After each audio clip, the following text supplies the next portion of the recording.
प्लेटो की एक किताब द रिपब्लिक की 7वीं बुक में सोक्रेटिस एक बहुत खूबसूरत और फेमस एलिगरी पे बयान करता है जिसका नाम है द एलिगरी ऑफ द केव।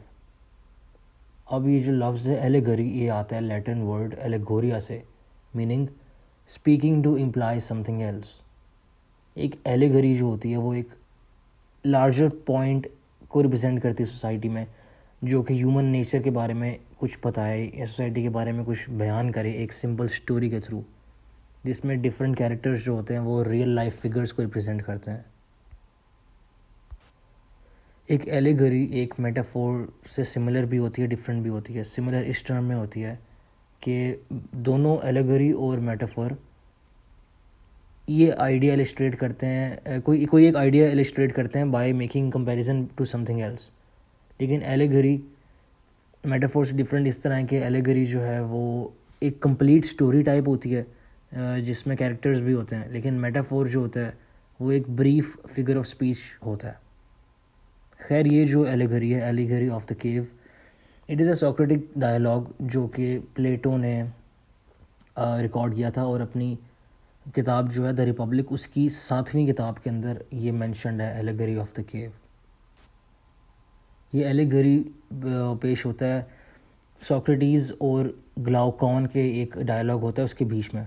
ग्लाउकॉन जो प्लेटो का भाई होता है और ग्लाउकॉन और सोक्रेटिस के बीच में एक डायलॉग चल रहा होता है जिसमें सोक्रेटिस ये एलिगरी पेश करता है।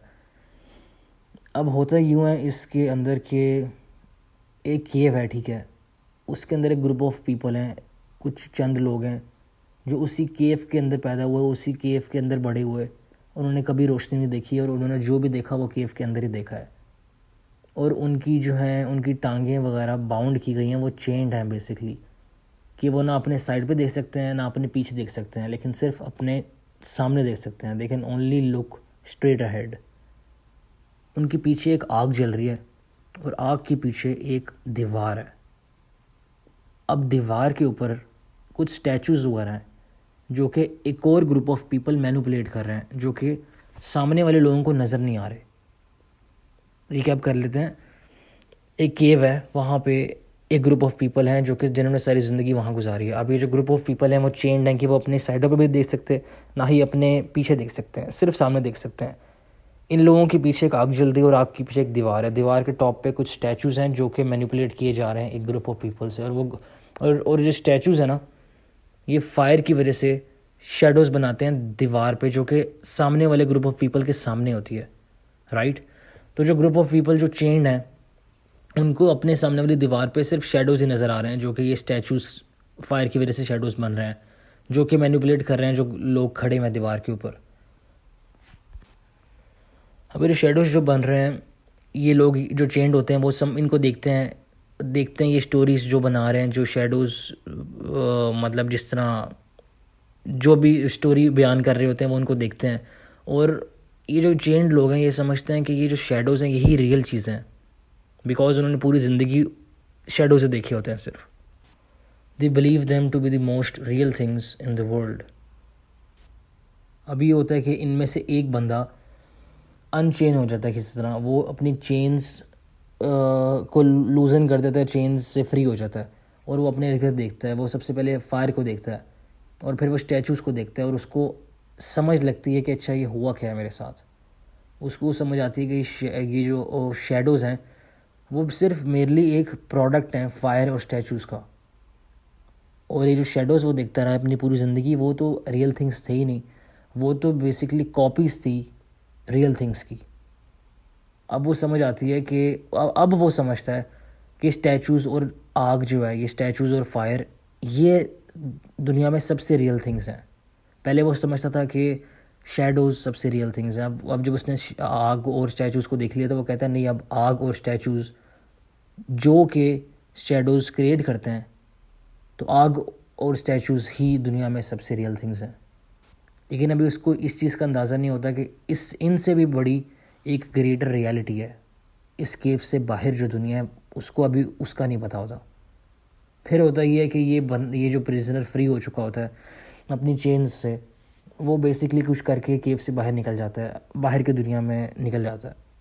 अब जब वो डायरेक्ट सनलाइट में जाता है तो वो इतना डेजल्ट होता है लाइट से कि basically he is partly blinded, मतलब कुछ देर के लिए, और फिर उसको सिर्फ शेडोज़ ही नज़र आते हैं चीज़ों के जैसे वो बाहर जाता है। फिर कुछ देर के बाद उसकी जब आई साइड का मतलब वो जो मसला सही होता है ऑब्वियसली, अगर आप भी बहुत देर अंधेरे के बाद एकदम से रोशनी में जाओगे तो your eyes can not basically adjust very quickly to the light.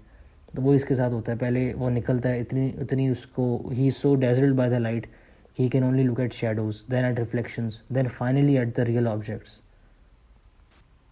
अब उसको रियलाइजेशन होती है कि अच्छा ये जो चीज़ें वो देख रहा है, दरख्त, पौधे, घर, लोग, नेचर, ये जो भी जो कुछ ये देख रहा है, ये इसको रियलाइज़ होता है कि ये चीज़ें स्टैचूज़ और फायर से भी ज़्यादा रियल हैं। पहले वो समझता है शेडो सबसे रियल चीज़ें हैं, फिर वो समझता था कि फायर और स्टैचू सबसे रियल चीज़ें हैं। अब उसको समझ आई है कि ये जो बाहर की दुनिया है, जो वो चीज़ें देख रहा है, जिनसे इंटरेक्ट कर रहा है, ये सबसे रियल चीज़ें हैं दुनिया में। He has finally caught his first glimpse of the most real things, the forms. अब अगर आपको नहीं पता कि द फॉर्म्स क्या है, तो you can check out my last video which I made on Plato's theory of the forms. फिर आपको अंदाज़ा होगा कि ये फॉर्म्स क्या हैं और ये किस चीज़ को सिग्निफाई करती हैं। अच्छा, अब ये जो प्रिजनर है, जब इसकी आंखें फुली एडजस्ट हो जाती हैं ब्राइटनेस के साथ, ये ऊपर देखते हैं सूरज की तरफ और उसको समझ आती है कि ये जो सूरज है, it is the cause of everything he sees around him. Roshni, site, existence of flowers, trees और अदर ऑब्जेक्ट्स। तो ये जो सन है ना यहाँ पे, it represents the form of the good. क्योंकि हम जैसे अभी पढ़ रहे हैं, ये एलिगरी जो है, ये सिर्फ एक सिंबल है basically. It represents a narrative, it represents a larger picture. तो इस लार्जर पिक्चर में ये जो सन है ना, जिसकी तरफ ये प्रिजनर ऊपर सर उठा कर देखता है, सन को देखता है, तो ये सन रिप्रेजेंट करता है the form of the good. और ये जो प्रिजनर है, he is reached the stage of understanding now. अब प्लेटो ये एलिगरी ऑफ द केव जब बयान करता है, तो वो इस केव को एज अ सिम्बॉलिक रिप्रेजेंटेशन लेता है कि जो इंसान है वो किस तरह दुनिया में रहता है, और एक कंट्रास्ट पेश करता है between reality versus our interpretation of reality. मतलब the world inside the cave और the world outside the cave. अब जो प्रिजनर्स होते हैं, जो केव के अंदर होते हैं, उनके लिए जो शेडोज़ हैं वही सबसे रियल चीज़ हैं। और अगर इन प्रिजनर्स में से कोई एक बंदा ब्रेक फ्री करके बाहर चले जाए, केव से बाहर चले जाए और विटनेस करे आउटसाइड वर्ल्ड को, तो उनको समझ आएगी कि ये ट्रू रियलिटी है। अब होगा कुछ इस तरह के, जब ये जो प्रिजनर जो बाहर गया है केव से, जिसको पता लग गया कि अब ये बाहर की दुनिया असल रियलिटी है, तो उसकी आंखें जो होंगी ना, अभी जिस तरह बयान किया कि he will be partly blinded because of being expose to light after so long. तो जब वो केव में अगर वापस जाए, तो उसके जो अंदर साथी हैं वो उसको देखेंगे कि अच्छा, इसकी आइज़ को तो मतलब he has been pained by the light, तो वो ये समझेंगे कि बाहर की दुनिया हार्मफुल है। अब प्लेटो इस बात से सिग्निफाई करना चाह रहा है कि समटाइम्स जो बाहर की दुनिया है ना, which is the truth, it might not be worth seeking to some people.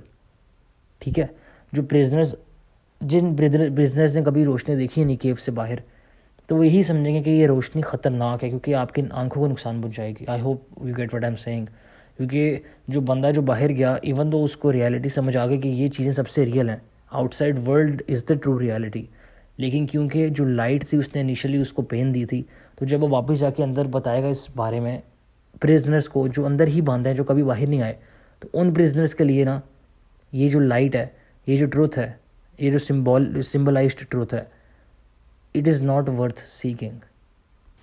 अभी जो एलिगरी है ना, ये बात करती है एक फ़िलोसॉफिकल थॉट ऑफ ट्रुथ के बारे में, और उस नज़रिए की, उन डिफरेंट नज़रियों की जिनसे डिफरेंट लोग इसको परसीव करते हैं, जिनके डिफरेंट लाइफ एक्सपीरियंसेस होते हैं, जिनके डिफरेंट बैकग्राउंड्स होते हैं, इसीलिए उनके डिफरेंट परसेप्शंस होते हैं। अभी जो शेडोज़ है ना, ये जो वॉल पे थी केव के अंदर, ये कॉन्स्टेंटली बदल रहे होते हैं, तो देयर इज़ नो स्टेबिलिटी और consistency offered for those who bear witness to them. लेकिन सिर्फ एक फॉल्स रियलिटी बयान की जा रही होती है शेडोज़ के थ्रू।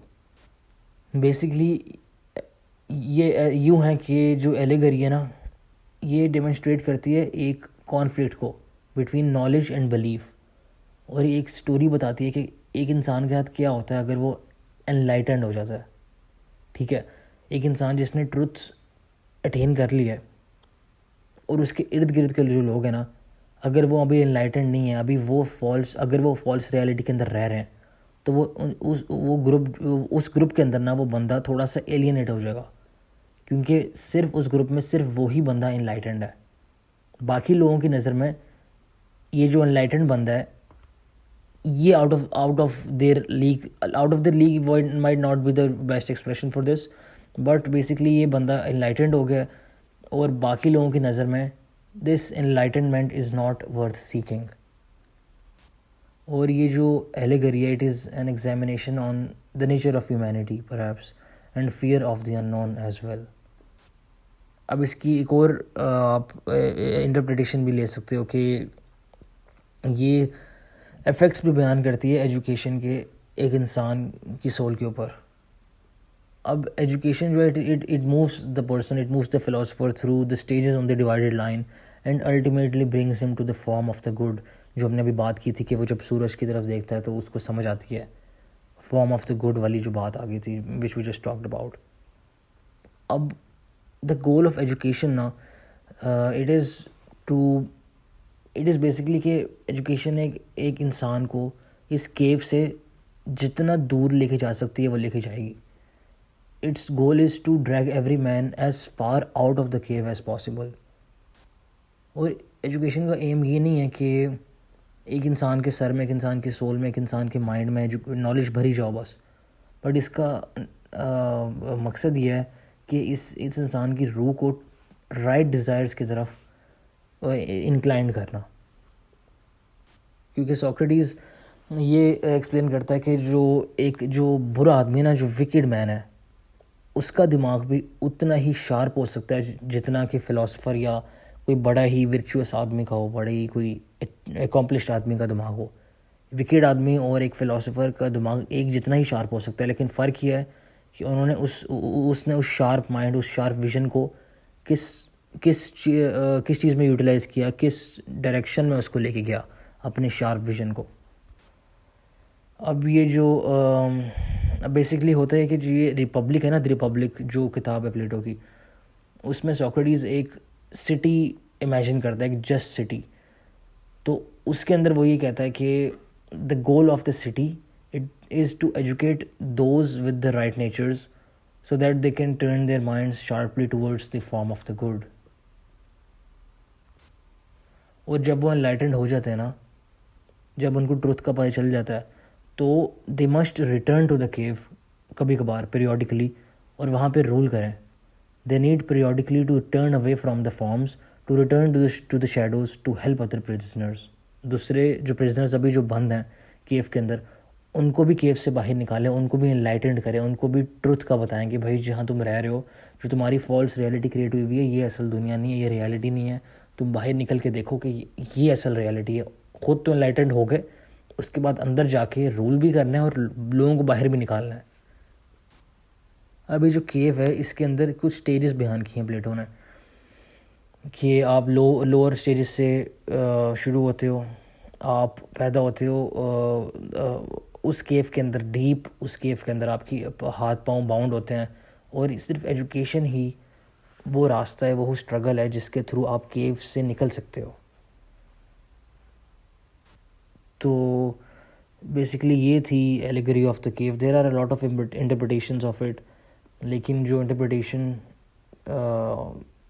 जो मेजर इंटरप्रिटेशन है ना, वो बुक 7 के अंदर ही एक्सप्लेन कर दी थी सोक्रेटिस ने, कि ये तरीका होता है कि आप एनलाइटेंड कैसे होते हो, through right education, through turning your soul toward the right desires.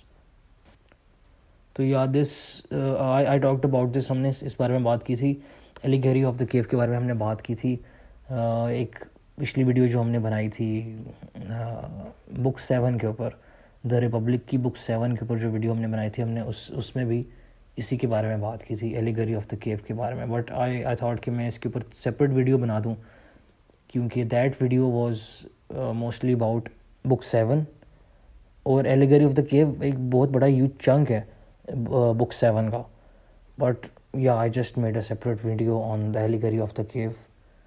So yeah, I'll see you in the next video.